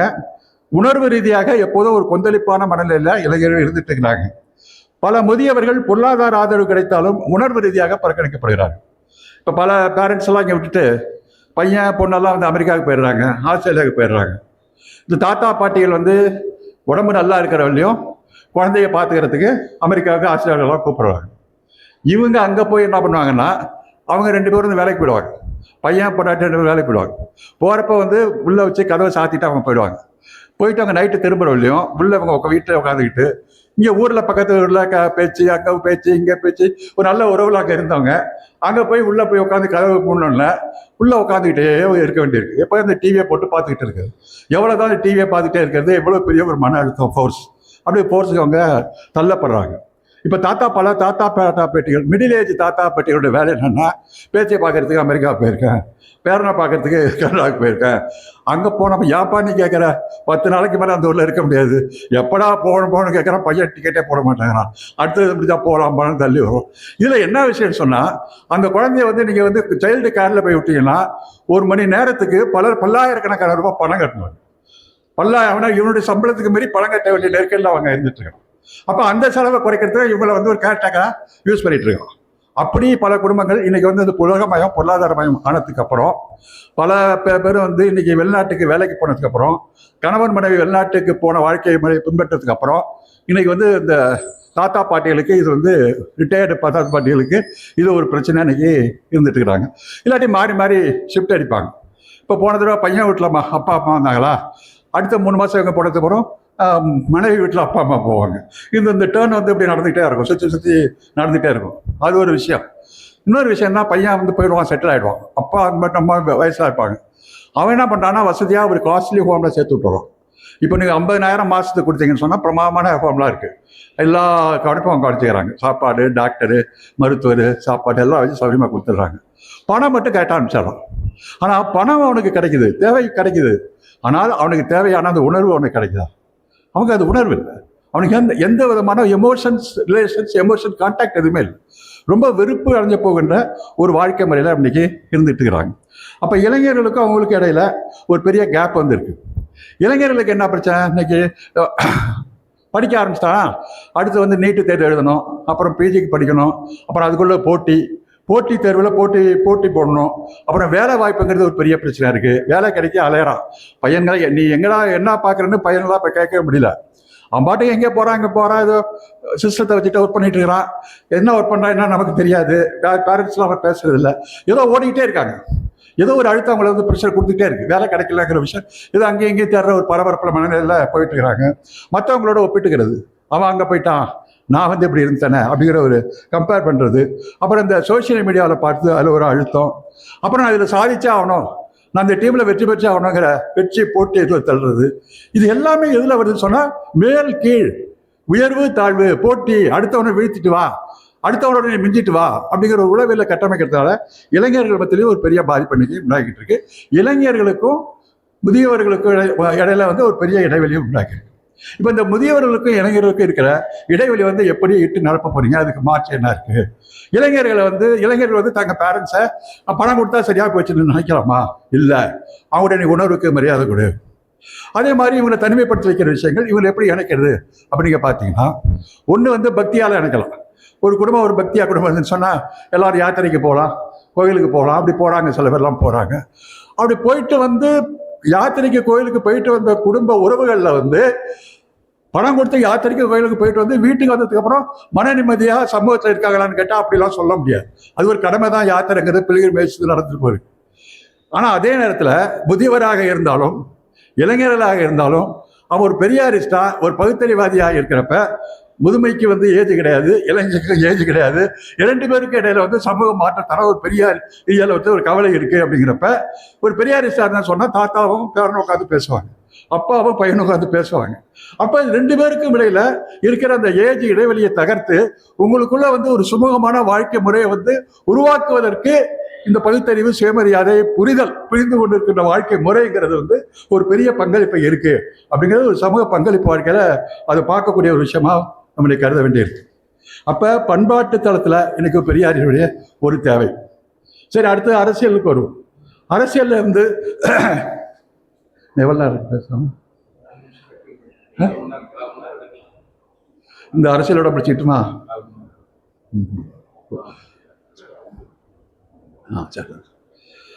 அரசியல் தேவை என்ன இருக்கு அப்படின்னு சொன்னீங்கன்னா, அது கொஞ்சம் விரிவாக தான் பேசணும் அரசியல் தேவையை பற்றி. ஏன்னா இன்றைக்கி நடக்கிற கரண்ட் பாலிடிக்ஸ் எப்படி போயிட்டுருக்கு, இன்றைக்கு உள்ள அரசியல் எதை நோக்கி போகுது, இது வந்து ஒரு உண்மையான ஒரு சமூக மாற்றத்துக்கும் இதுக்கும் போகுதா அப்படிங்கிற ஒரு விஷயத்தை வந்து அரசியல் பற்றி பேச வேண்டியிருக்கு. இப்போ அரசியல் பார்த்தீங்கன்னு சொன்னால் திராவிட இயக்கம் இன்னைக்கு வந்து திராவிட இயக்கத்தை கடுமையாலாம் விமர்சிக்கலாம்.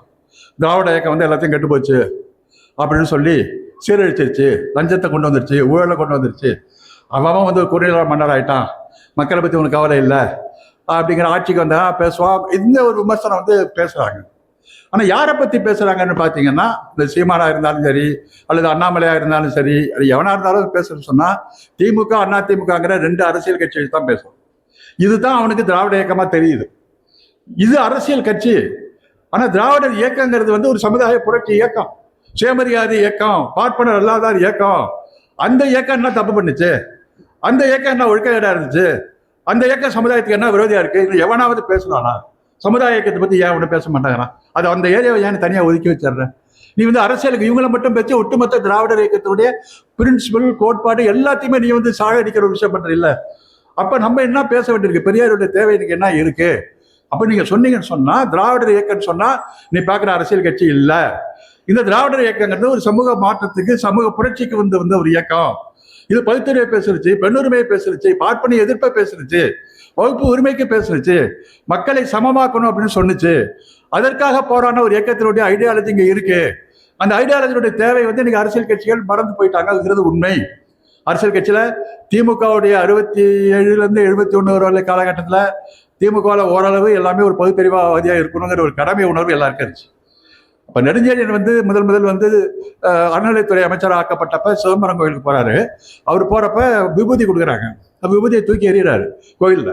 நான் வந்து இங்க வந்து அரிசியை ஒழுங்கா அளக்கிறியா, கணக்கு ஒழுங்கா வச்சிருக்கியா அப்படின்னு நான் கணக்கு பார்க்க வந்திருக்கிறத தவிர பக்திக்காக நீங்க வரலன்னு சொல்லி கோயில்ல பேட்டி கொடுத்தாரு. அது வந்து 67 71 வந்து திமுகவுடைய ஒரு பண்பாடாக இருந்துச்சு. எம்ஜிஆர் என்ட்ரி ஆகிறாரு. எம்ஜிஆர் என்ட்ரி ஆனதுக்கு அப்புறம் அவர் வந்து பாப்பானுடைய உள்ள விளையாடுறாங்க. பாப்பா அட்வைஸராக வருது. மூகாம்பிகை கோயிலுக்கு போறாரு. அறநிலையத்துறை வந்து பார்ப்பனியமயமாவது. அந்த ஆரம் வீரப்பன் ஒரு ஆள் அங்கே உட்காந்துக்கிட்டு பார்ப்பன அல்லாத பருப்பெல்லாம் இன்னைக்கு வேகாது அப்படின்னு சொல்லி முழுக்க ஒரு பார்ப்பனிய அடையாளம் இருந்தாலும் மாற்றி கட்சியை வந்து அந்த கேரக்டரை வந்து உடைச்சிட்டாங்க. அது வந்து பக்தி ஆன்மீக இயக்கம் தான். அது வந்து சும்மா இடஒதுக்கீடு பேசும், திராவிட பேசுனா போதுன்னு உடைச்சிட்டான். அதுக்கப்புறம் ஜெயலலிதா வந்தாங்க. ஜெயலலிதா வந்து முழுக்க பண்பாட்டு ரீதியாக ஒரு பார்ப்பன இயக்கமாக மாற்றப்பட்டுச்சு. அரசியல் இருமொழி கொள்கை பேசுனுச்சு, காவிரி நீர் உரிமைக்கு பேசுனுச்சு, இடஒதுக்கீடு 69% பேசுனுச்சு. ஆனா பண்பாட்டு தளத்துல திராவிடர் இயக்கத்தினுடைய கோட்பாட்டை முற்றிலும் சாகடிச்சிச்சு. அப்ப பாப்பா தான் சொன்னாங்க, கையில எல்லாரும் கயிறு கட்டணும், மந்திரி கயிறு கட்டணும், அந்த அம்மாவை பார்க்கப்படாவே நெத்தியில விபூதி குங்குமம் வச்சுட்டு தான் போகணும். கம்ப்ளீட்டா வந்து காலி பண்ணிட்டாங்க. அப்ப அதை எதிர்த்து அரசியல் நடத்தின திமுக என்ன பண்ணுச்சு, அதே லெவல்ல அவங்களும் அரசியல் நடத்த ஆரம்பிச்சாங்க. எம்ஜிஆர் எதிர்த்து அரசியல் பண்ணவங்க அவங்களும் திராவிட இயக்க வழிக்கு அந்த லெவலுக்கு தன்னை கீழே இறக்கிட்டாங்க. அதுக்கப்புறம் இப்போ ஸ்டாலின், முக ஸ்டாலின் மாநில உரிமைகளுக்கு அரசியல் ரீதியான போராட்டங்கள் நடத்தினாலும் கூட பண்பாட்டு ரீதியாக எந்த மாற்றமும் திமுக நடக்கல. எல்லா கோயிலுக்கு கும்பாபிஷேகம் நாங்க தான் நடத்தணும் பெருமைப்பட்டீங்க. எல்லா மந்திரியும் கோயிலுக்கு போறவ, யாகம் நடத்துறவ வெளிப்படையா செஞ்சான். இது நம்ம இந்த இயக்கத்தில் இருக்கிறவன், இது பகுத்தறிவு பேசுற இயக்கமாச்ச அப்படிங்கிறத வெக்கப்படல. சோ இந்த திராவிட அரசியல் கட்சிகள் பகுத்தறிவை சுத்தமா அமைப்புல அஜெண்டாவில் நீக்கிடுச்சு. பார்ப்பனை எதிர்ப்பு அஜெண்டாவில் நீக்கிடுச்சு. அவரை பெண்கள் உரிமை பத்தி பேசுறதே எல்லாம் அவங்க அஜெண்டாவில் நீக்கிடுச்சு. அப்ப இது என்ன, ஒரு அரசியலுக்கான சமூக நீதி, இடஒதுக்கீடு அப்படிங்கிற ஒரு கோரிக்கை, மாநில உரிமை அப்படிங்கிற இந்த அரசியல் கோரிக்கையில தங்கி நிற்கிறத தவிர பண்பாட்டு தளத்துல இது இல்லாம போயிடுச்சு. இது இல்லாம இது எப்படியா போயிட்டே இருந்ததுன்னு சொன்னா எளிதாக நாளைக்கு பார்ப்பனை, இன்னைக்கு பார்ப்பனை எதிர்ப்புங்கிறதே சமூகத்துல இல்ல. பார்ப்பன எதிர்ப்பு பேசினாலும் பார்ப்பனியத்தை உள்வாங்கிட்டு தான் எல்லாம் இருக்காங்க. அந்த பார்ப்பன எதிர்ப்பு இல்லாம போச்சு. அப்ப இந்த அரசியல் தளத்துல நம்ம மீண்டும் பழமைக்கு இட்டு செல்கின்ற, மீண்டும் அடிமையாக்குகின்ற ஒரு சிந்தனைக்கு இட்டு செல்கின்ற, பாப்பாலாம் ஒன்றும் பெரிய விஷயம் இல்லை, சடங்கு விஷயம் இல்லை, இந்த இந்த இந்த பகுத்தறிவெல்லாம் பெரிய விஷயம் இல்லை. அப்ப நீங்க போயிட்டு இருந்தீங்கன்னு சொன்னீங்கன்னா இதற்காகவே காத்து கொண்டிருக்கின்ற வைதிக சக்திகள், பார்ப்பன சக்திகள் மீண்டும் தங்களை புத்தூராக்கி உயிரூட்டி கொண்டு வளர்த்துக் கொள்வதற்கான ஒரு கிரவுண்டை இந்த கொள்கையெல்லாம் விட்டு விட்டு போறதை தயார் செஞ்சு கொடுத்துட்டு இருக்கு. இதெல்லாம் ரொம்ப தப்பு. இப்படி ஒரு கொள்கை இருக்குடா திராவிட இயக்கத்துக்கு அப்படின்னு பேசுறதுக்கு இன்றைய காலகட்டத்தில் பெரியார் இயக்கத்தினுடைய அவசியம் இருக்கா இல்லையா அப்படிங்கிறத நம்ம சிந்திச்சு பார்க்க வேண்டிய அவசியம் இருக்கு. சரி, அப்புறம் கட்டில் பண்ணலாம். அடுத்து சொல்லலாமா? சரி. அப்போ ஒரு அரசியல் தளத்தில் இந்த விஷயத்தை பார்க்க வேண்டியிருக்கு. ஒன்று பண்பாட்டு தளம், உன்னுடைய அரசியல் தளம். இன்னைக்கு அரசியல் கட்சிகள் நிலைமையெல்லாம் எப்படி இருக்கு, எப்படி செயல்பட்டு இருக்கிறாங்க அப்படிங்கிற விஷயத்த நம்ம பார்க்குறப்ப இந்த சமூக நீதி கோட்பாடு அதை பற்றி இப்போ பேசிட்டு இருக்கோம். அதை பற்றி நம்ம சில விஷயங்களை பார்க்க வேண்டியது. இப்போ சமூக நீதி அப்படின்னு நம்ம பேசுகிற விஷயம் ஒரே ஒரு விஷயம் தான் பேசுகிறோம், நீட்டு அப்படிங்கிறது தான். நீட்டு பேசுகிறாவே சமூக நீதி முடிஞ்சு போச்சு. ஆனால் எக்கச்சக்கமான விஷயங்கள் பின்னாடி நடந்துக்கிட்டு தான் இருக்கு. நீதிபதிகள் நியமனத்துல இருந்து, சிபிஎஸ்சி சிலபஸ்ல இருந்து, யூஜிசி சர்க்குலர் போறதுல இருந்து, உயர்கல்வியில இடஒதுக்கீடு மருத்துவத்துல இருந்து, உயர்கல்விக்கான மாணவர் சேர்க்கையில இந்திய அரசாங்கமே மாநில அரசுக்கான பதவிகளை படிக்கிறதுல இருந்து எல்லா விஷயங்களுக்கும் சமூக நீதிக்கு உயர் மையங்கள்ல இருக்கிறதுல நடக்கிறதுல அநீதி, சமூக அநீதியை நீட்டுங்கிற ஒரே காமஃபரேட்டிவ்ல சுத்தமா மடக்காச்சு. நம்மள நீட்டுங்கிறது உண்மையான விஷயம் தான். மருத்துவ மாணவர்களுக்கு உண்மை தகுதி தேர்வுங்கிறது எனக்கு வேண்டாம், அதுக்கு மட்டும் தகுதி, எல்லாத்துக்கும் நீங்க தகுதி தேர்வு கொண்டு வந்துட்டோம். அப்ப இந்த நீட்டு தேர்வுங்கிறத மட்டும் நம்ம பேசாம இவ்வளவு பிரச்சனை இருக்குடா அந்த நாட்டுல அப்படின்னு பேசக்கூடிய ஒரு அவசியம் எங்கெங்க இருக்கு சமூகத்துல. பார்ப்பனை இன்னைக்கு எந்த அதிகாரத்துல இருக்கு அப்படிங்கிறது சுட்டி காட்டி பேச வேண்டிய, பார்ப்பன எதிர்ப்பு அப்படிங்கிற வார்த்தையை இன்னைக்கு யாரும் பேசுறது இல்லை. பாப்பாங்கிற வார்த்தையை சொல்றதே தப்புங்கிறாங்க. அது ஒரு பிராமணர், பிராமணியான்னு சொல்றாங்க, இல்லை வேற மொழியில சொல்றாங்க. அது ஒரு பார்ப்பன ஆதிப்பு அப்படிங்கிறது இல்லை அப்படிங்கிறத பத்தி பேசுவதற்கான ஒரு சூழல் இல்லை. அப்ப பார்ப்பன எதிர்ப்புங்கிறது இந்த அரசியல்ல எப்படி மையம் கொண்ட விஷயமா இருக்கு அப்படிங்கிறத நம்ம பார்க்கணும். பார்ப்பனரை அதிகாரத்திலிருந்து விலக்கி வைக்கிறதுனால இப்ப அமைச்சரவையில பாப்பா கிடையாது, திமுக ஆட்சினா பாப்பா கிடையாது. பார்ப்பனர் இல்லாத திமுக அமைச்சரவை எல்லா கோயிலுக்கும் கும்பாபிஷேகம் பண்ணுச்சு. அனைத்து சாரி அர்ச்சகர் கொண்டு வந்தாங்க, அது ஒரு கட்டத்தோட நின்று போச்சு. அது பரதரா அது கொண்டு போக முடியல. பல விஷயங்கள் பல மந்திரிகள் எல்லாம் பார்ப்பனருடைய காலில் போய் சடங்கை விழுந்துட்டு இருந்தாங்க. இப்போ அரசியல் பார்ப்பன விளக்கங்கிறது சமுதாய பார்ப்பன விளக்கத்தில் போய் முடிஞ்சிருக்கா? அது ஒரு டோக்கனிசமாக தானே இருக்கு. இல்லை அப்படிங்கிறது நம்ம சொல்லிட்டு பெருமைப்பட்டுக்கோம். ஆனால் சமுதாயத்தில் பார்ப்பனத்தை கண்டென்ட் பண்ணல, அது எடுத்து நிற்கிறவங்கள அந்த அரசியல்ல. இப்போ அரசியல் பார்ப்பனையும் சமுதாய பார்ப்பனையும் பிரித்து பார்க்க வேண்டியிருக்குல்ல. அப்போ சமுதாய பார்ப்பனத்தை எதிர்த்து போராடுறதுக்கு இன்னைக்கு பெரியார் இயக்கம் தேவையா இருக்கா இல்லையாங்கிறது நம்ம பார்க்க வேண்டியது. இன்னைக்கு ரிசர்வேஷன், இடஒதுக்கீடு 69% எல்லாம் வந்துட்டாங்க. ஐடி ஃபீல்டில் பார்த்தீங்கன்னா கீழ்மட்டத்தில் எல்லாருமே இன்னைக்கு பிசி எல்லாம் வரவு நல்லா வந்திருக்கிறாங்க. ஆனால் இவனை நியமிக்கிற இடத்துல இருக்கிறது, இவனுக்கு பதவி வேலை வாக்கி கொடுக்குற இடத்துல இருக்கிறது, இவனுக்கு இன்டர்வியூ நடத்துறது, இவனுக்கு அச்சாரா இருந்து இவனுக்கு வேலை போஸ்டிங் கொடுக்கறது, இந்த மாதிரியான பெரிய நிறுவனங்கள்ல இன்னைக்கு எடுத்து பார்த்தீங்கன்னா சர்வதேச அளவில் பார்ப்பனியத்தோட பெரிய நெட்வொர்க் இன்னைக்கு இருந்துட்டு, கடுமையான நெட்வொர்க் அவன் கையில் தான் எல்லாத்தையும் வச்சுட்டு இருக்கான். இந்த பெரிய டாடா கம்பெனி, பிர்லா கம்பெனி, இந்த கம்பெனிகளோட அட்வைசரா இருக்கிறவன், செலவு பண்றவன் எல்லாமே உயர்மட்ட பார்ப்பன வர்க்கமாக இன்னைக்கு மாறி போயிருக்கிறாங்க. இன்னும் சொல்ல போனா பிரிட்டன்ல போய் மந்திரி ஆகிறான், இன்னொரு நாட்டில் போய் கனடாவில் போய் மந்திரி ஆகிறா, சர்வதேச அளவில் போய் அவங்க மந்திரி ஆகக்கூடிய அளவுக்கு, அமெரிக்காவில் வந்து துணை ஜனாதிபதிக்கு போய் நிற்க முடியும். அப்படிங்கிற அளவுக்கு அவங்களுடைய நெட்வொர்க்குங்கிறது பெரிய அளவில் வளர்ந்துபட்டு நிற்கிற ஒரு விஷயமா இன்னைக்கு மாறி போயிடுற விஷயம் மாறி போயிருக்கு. அப்போ அந்த பார்ப்பனிய பிடிக்குள்ளதான் இன்னைக்கு வந்து பன்னாட்டு நிறுவனங்களும் இந்த பனியாக்கள் இவங்கெல்லாம் வந்து இயங்கக்கூடிய கொள்கை நிர்ணயிக்கக்கூடிய விஷயத்திலையும் அவங்க மாறி போய் இருக்கிறாங்க. அப்ப இந்த பன்னாட்டு நிறுவனங்கள் வளர்ச்சியில அதனுடைய பார்ப்பன ஆதிக்கத்தினுடைய மையப்புள்ளியில் இருந்துகிட்டு அவன் அதுக்கேற்ற கொள்கை முறை அந்த ப்ரொசீஜர்லாம் பார்த்தீங்கன்னா ஏற்கனவே ஒடுக்குமுறையெல்லாம் இருந்துட்டு இருக்க விஷயமா இருக்கு. அப்ப பார்ப்பன ஆதிக்கம் அப்படிங்கிறது வந்து இந்தியாவை இன்னைக்கு கவிட்டு இருக்கு. இந்தியாவினுடைய வழிநடத்தக்கூடிய ஒரு பையன்பா பார்ப்பனம் இருக்கு. இப்ப பாப்பா அப்படின்னு சொன்னீங்கன்னா நீங்க எல்லா தமிழ்நாட்டில் எந்த ஸ்டேட்ல இருக்கிற பாப்பானை நீங்க எடுத்துக்கிட்டாலும் அவன் அந்த இனத்து மாநிலத்தினுடைய பாப்பானா அவன் இருக்கிறது இல்லை. தமிழ்நாட்டில் இருக்கிற பாப்பா வந்து தமிழ்னா இல்லை, கர்நாடகத்தில் இருக்கிற பாப்பா கர்நாடகா இல்லை. அந்த எந்த மாநிலத்தை இருந்தாலும் இப்போ தமிழ்நாட்டில் இருக்கிற பாப்பாட்ட உனக்கு பிடிச்சதுன்னு சொன்னால் பகவத்கீதை தான் சொல்லுவான். உனக்கு நீ போற்றுகிற மொழின்னு சொன்னால் சமஸ்கிருதம் தான் சொல்லுவான். இதே கன்னடத்தில் போய் கேட்டாலும் தான் சொல்லுவான். இங்கே எந்த ஸ்டேட்டில் போய் கேட்டாலும் அங்கே இருக்கிற பாப்பா தான் சொல்லுவான். அப்போ அந்தந்த மாநிலத்தினுடைய இனத்தினுடைய அடையாளங்கள்லாம் தங்களை பொருத்திக்கிறது அவன் தயாராக இல்லை. அவன் வந்து இந்தியா முழுவதும் இந்திய தேசியங்கிற ஒரு நெட்வொர்க் வலையில அவன் வந்து ஒன்னா வந்து நினைக்கிறான். அவனுடைய பண்பாடு கலாச்சாரம் என்ன? சமஸ்கிருதம், பகவத்கீதை, பார்ப்பனிய சிந்தனை, வேத மரபு, இது கூட தான் சுத்திட்டு இருக்குது. எல்லாமே வந்து இன்னைக்கு வேதங்கள் அடிப்படையில் தான் பார்லிமெண்ட் கட்டடத்திலிருந்து எல்லாமே இன்னைக்கு நடந்துட்டு இருக்கு. அப்ப தேசிய இனங்களை பத்தி பேசுறப்ப இந்திய தேசியங்கிற அடிப்படையில பார்ப்பனுடைய நெட்வொர்க் வந்து எவ்வளவு ஆபத்தா இருக்கு, எந்த இனங்களுடைய பொறுத்துகள் இல்லாம இருக்கா, அப்படிப்பட்ட தான் இங்க இருக்கலாம். பாப்பா கடப்பாறை பேசுவோம், தமிழ் தேசியம் பேசிட்டு இருக்கிறோம், எவ்வளவு முட்டாள பேசிட்டு இருக்கிறான். அப்ப பெரியாரை எதிர்ப்பதற்கு ஒரு அணி வருது. இப்ப புதுசா கட்சி வருது, மாநில கட்சி. இப்போ அண்ணாமலை ஒரு கட்சி தொடங்குறாரு. அடுத்தது வந்து ரஜினிகாந்த் ஒய்ஃப் வந்து ஒரு இயக்கத்தை தொடங்க போறாங்க.